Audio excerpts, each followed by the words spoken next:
Mitch McConnell said on Sunday he was waiting to hear what Donald Trump might sign before he put a bipartisan deal on healthcare up for a vote in the Senate. The White House budget chief, Mick Mulvaney, quickly indicated the wait for action by Congress would go on, saying the deal in its current form probably isn't far enough yet. McConnell was more decisive on the prospect of passing Trump's tax cuts, which he said could be done by the end of the year. Trump told Fox News his attacks on Republican senators over their legislative failures were meant to be motivational, to push a divided party towards success on healthcare and tax. He also repeated his claim that Republicans have the votes to repeal and replace the Affordable Care Act, ACA. Two failed Senate bills have shown they do not. Undaunted, the president this week told reporters Obamacare is dead, after he moved to weaken it by presidential fiat, issuing an executive order allowing the sale of cheaper insurance and cutting off subsidies meant to help poorer Americans. Amid strong criticism from politicians, the healthcare industry and doctors groups, Lamar Alexander, a Tennessee Republican, and the Washington Democratic Patty Murray negotiated a deal to maintain the payments. Trump has not said clearly if he supports the deal or not. "I think he hasn't made a final decision," McConnell told CNN's State of the Union. "When he does, and I know we're not just debating it, but actually passing something to be signed, I'd be happy to bring it up." Mulvaney told CBS's Face the Nation, "I talked to the president about it. He's where he has been from the very beginning, which is, I want to get a deal. I don't want to give this money to insurance companies. I don't want to give money to these CEOs who make tens of millions of dollars."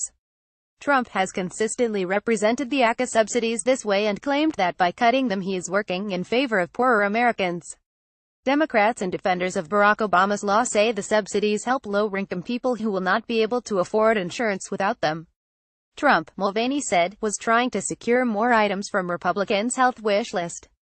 The president was saying, "I'm not getting enough for the folks who are getting hurt. So give me more by way of associated health plans. Give me more of the things that we know we can do for folks back home to actually help them." Mulvaney said, "I think there's actually a pretty good chance to get a deal. It's just Marie Alexander in its current form probably isn't far enough yet."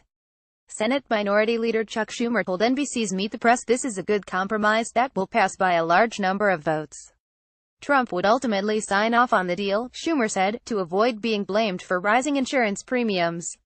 "If Republicans think that if premiums go up they're going to avoid the blame, if Senator McConnell thinks that, he's wrong," he said.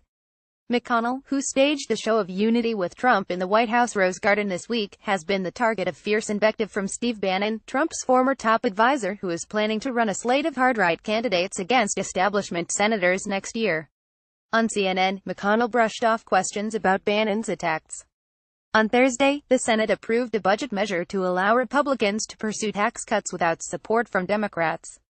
McConnell told Fox News Sunday Congress could thus pass tax legislation by the end of the year. He also insisted that he was not abandoning the goal of being revenue neutral, cutting taxes but not adding to the federal deficit.